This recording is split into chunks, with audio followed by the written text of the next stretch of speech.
Do y'all think that Christianity is red pill?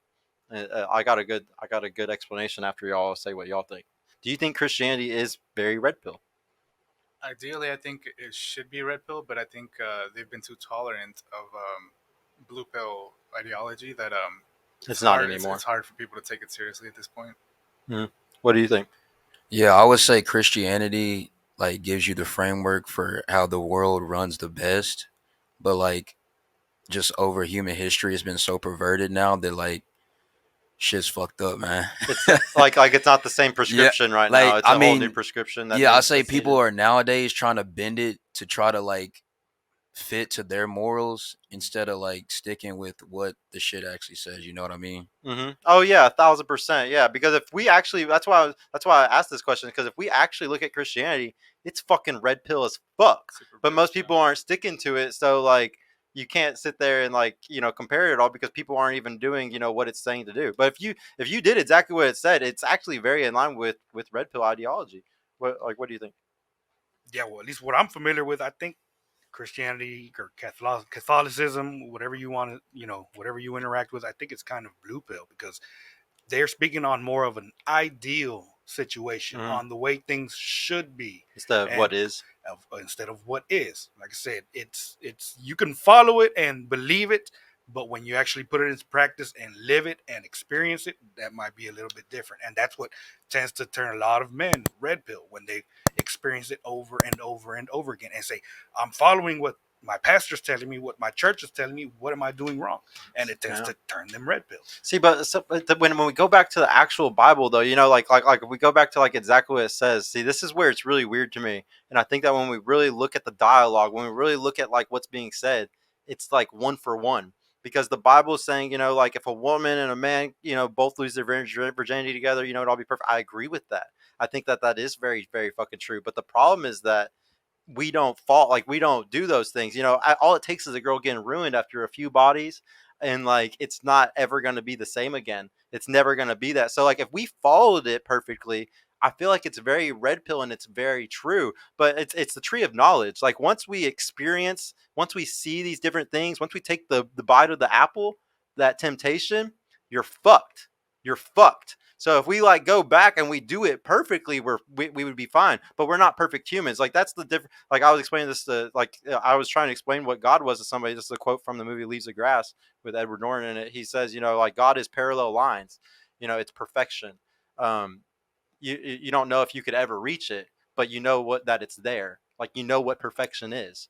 And and we all strive for that perfection, and like yeah, we all fall short of it, obviously, but striving for it, I feel like it's a natural thing. And once again, I like to bring up that Christianity, red pill, it all actually aligns with nature. It's what nature wants us to do. It's what consciousness, like what we're being driven to do, like our intelligence is driving us to do, is to be better.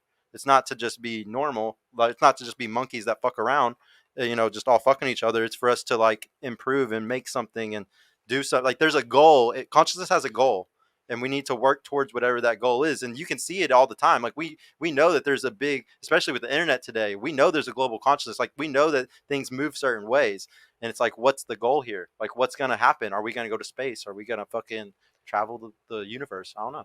Yeah, I wanted to touch on what he said real quick. So he was saying that like a lot of dudes they try to follow the Bible to a T, and Mm-hmm. then they realize that's not how shit works. I think that has more to do with people who don't follow it than the Bible itself, if that makes sense. So like, Mm. like if you're gonna fucking like follow it, because it started at the beginning of time basically. So back then everybody was following it, but nowadays so few people follow it that it's hard to enact those ideals on the world. Well, they So want to like, pick and choose yeah, so what like suits if them. you're with other Yeah. Christians, like you can follow the Bible and shit, but if you're with like a regular person with fucked up morals, that shit not gonna work. So you just gotta know who you're dealing with. Oh, a thousand So I think percent, that's where dude. the red pill comes into it. Yeah, for sure. What did you have an opinion on it?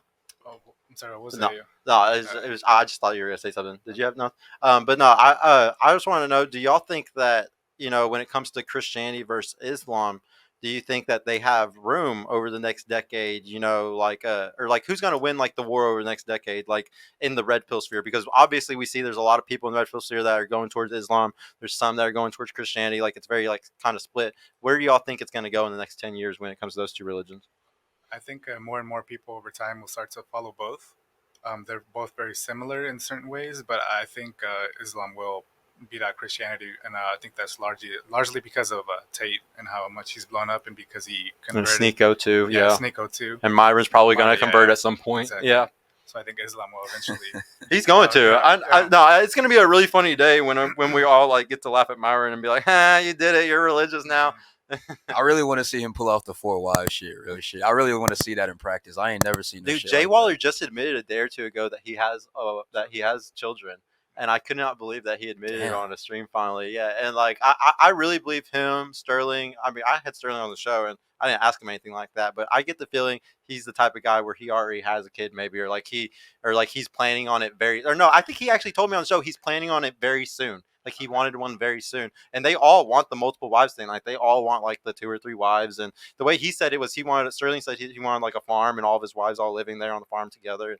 That's how I think that guys should do it if they're gonna do it, is keeping the family together. Personally, that's just me. I don't like the whole like passport bros like spread my seed everywhere type thing.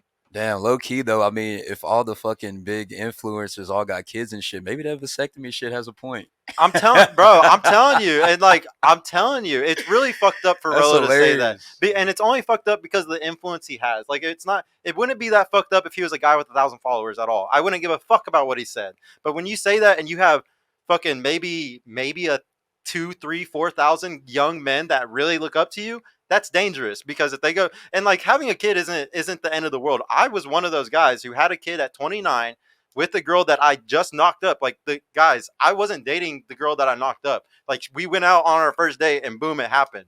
Like that's like and like Damn. and like but the thing is, like I still worked out. Like I have 50-50 with my daughter. Like I might lose a little bit of money a month, but I get to be with my daughter all the fucking time. And it's an amazing feeling. I think that people really don't understand like how awesome it is to have kids. You know this too, Hector. Like he spends tons of time with his family. It's one of the greatest gifts that you get in life, is having a family. Like the big debate that we were having on Pearl Stream about that with Rolo was that, what is a high value man? Like, because he was saying this is the quickest path to becoming a high value man. It's like, what if becoming a high value man is having a family? What if it's having in a kids? family. You know, Once you like have kids, it's a matter of there is no failure.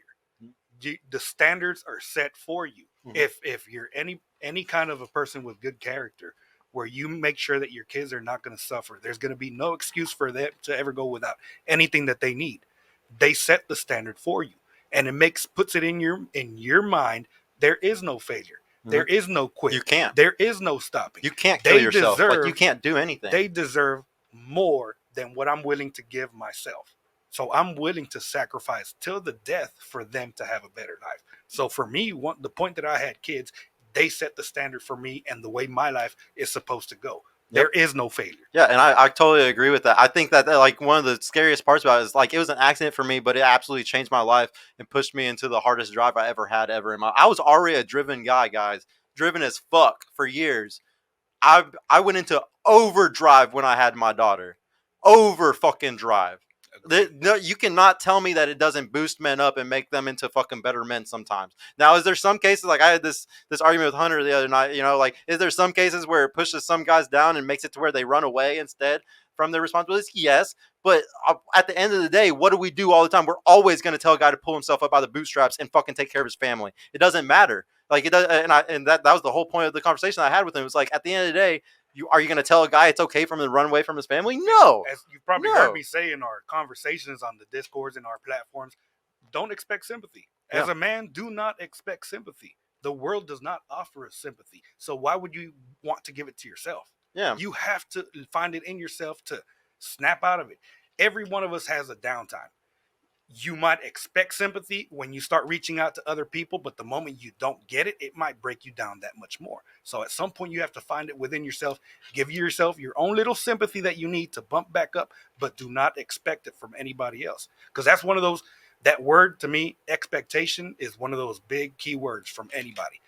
there's very, very strict things of what to expect and what not to expect, even in relationships. Mm-hmm. If there's a certain expectation, that means there's no rhyme or reason, there's no excuse, there's no failure. It's expected.